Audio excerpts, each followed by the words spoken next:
책 읽어주는 미주놀 3부 전기차 시장의 전망 그리고 신흥 강자 BYD.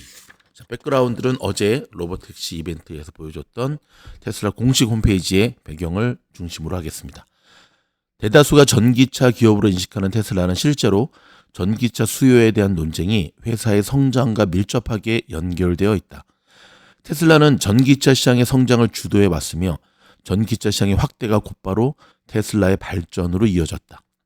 하지만 2023년 중반부터 전기차 시장은 초기 성장에서 대중시장으로 넘어가는 과정에 이른바 캐즘을 겪으며 정체 현상을 보이고 있다.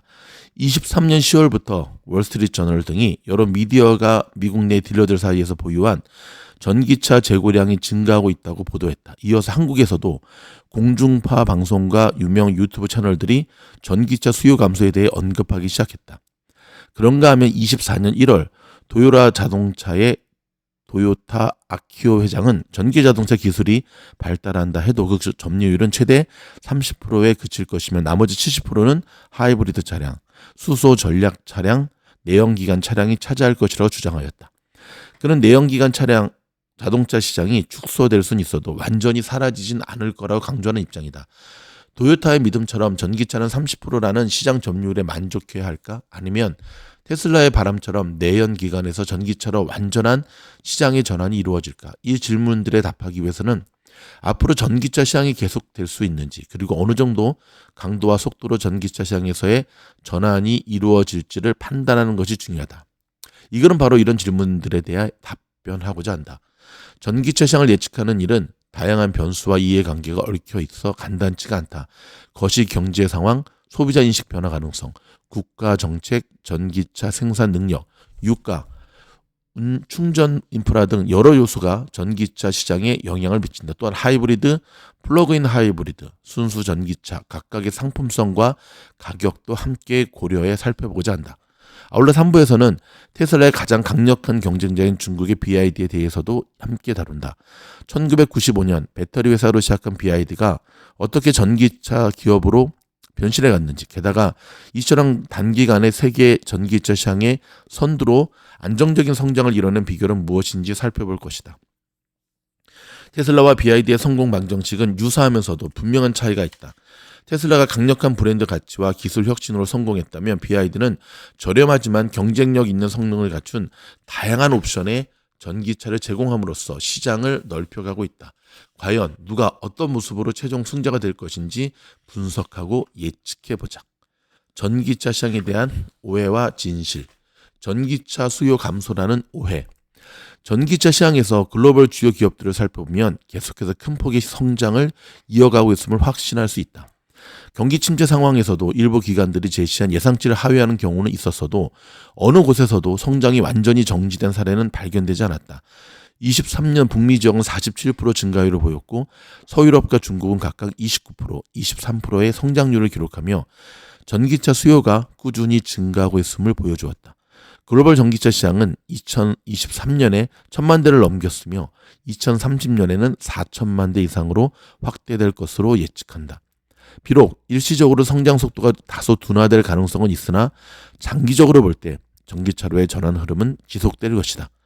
성장 속도가 둔화되는 것은 시장이 지속적으로 확대하는 과정에서 종종 발생하는 일반적인 현상이다.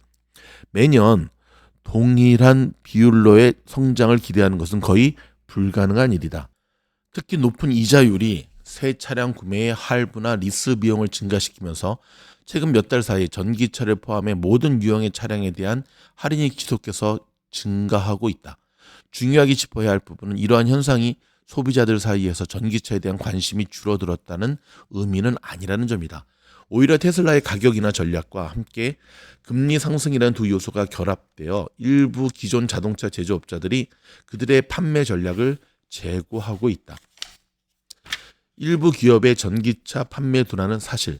23년 미국 자동차 딜러들의 전기차 보유 재고는 증가하면서 미국의 언론은 전기차 시장의 성장성에 의문을 제기했다. 이를 어떻게 해석해야 할까?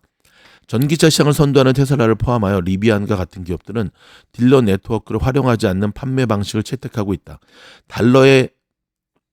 딜러의 판매 재고가 큰 폭으로 쌓인 대표적인 기업은 포드와 GM이다. 특히 포드의 경우 마하 2 모델의 판매량이 줄었다. 이는 할인율이 높은 테슬라 모델 Y와의 경쟁 때문일 가능성이 크다.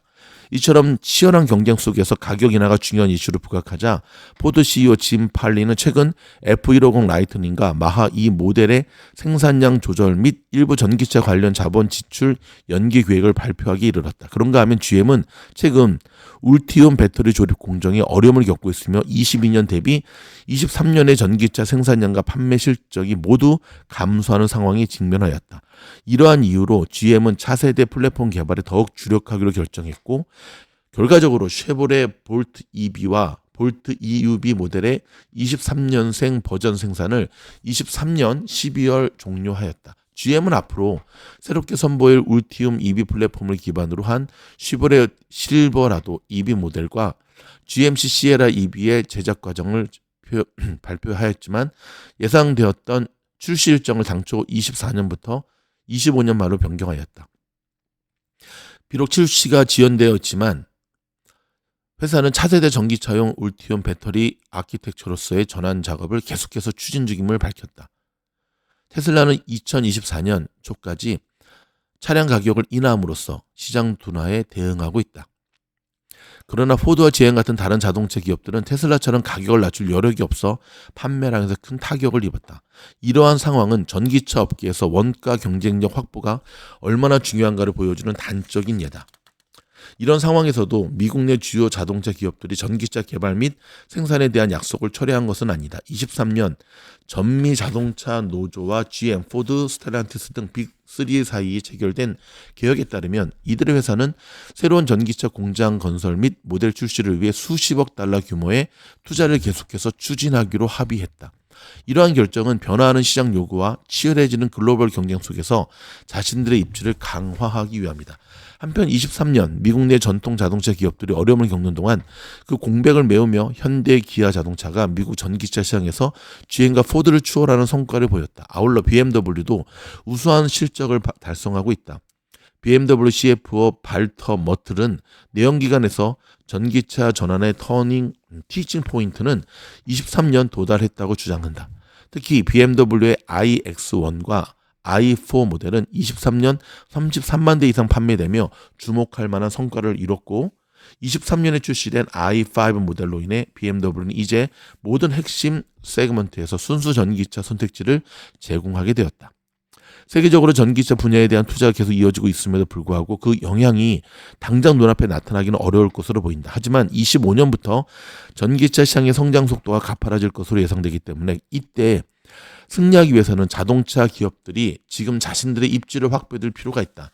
현재 경제적 불확실성 때문에 포드와 GM 같은 일부 자동차 기업들은 전기차 개발 및 투자 계획을 잠시 연기하는 상황이다. 반면 현대, 기아와 볼보 같은 전통 자동차 기업은 다양한 순수 전기차 모델을 개발하며 관련 투자를 계속하고 있다. 이러한 차별화된 접근 방식으로 앞으로 전기차 시장에서 각 기업들의 입지를 결정짓는 중요한 요소가 될 것이다. 전기차 시장은 분명히 성장하고 있으며 내연기관에서 전기차 시장으로의 전환은 피할 수 없다. 중장기적 관점에서 볼 때 전기차 투자와 개발을 게을리하지 않는 기업들이 결국 큰 이익을 얻게 될 것이다. 세계 최대 전기차 시장인 중국의 사례에서 알 수 있듯이 전기차로의 전환은 생각보다 빠르게 이루어질 수 있다. 준비되지 않은 기업은 이 역사적 전환에서 뒤처질 수밖에 없다. 여러분 어저께 로보택시 이벤트 잘 보셨습니까? 그리고 잘 대응하셨습니까? 지금 보고 계신 요 화면이죠. 일론도 굉장히 당찬 모습으로 브리핑을 하였죠. 하지만 이벤트가 끝나고 난 다음에 테슬라 주가는 오늘까지 계속 곤두박질 치고 있는데요. 방금 책에서 읽어드린 것처럼 어저께 테슬라 이벤트는 주식 투자자들을 위한 날은 아니었잖아요. 그렇죠? 그럼에도 불구하고 참 많은 아쉬움이 남죠. 자, 일론 머스크가 공언했던 대로 2024년은 준비하는 해고요. 25년을 우리가 준비하는 그 때를 가지고 같이 힘내시기 바랍니다. 고맙습니다.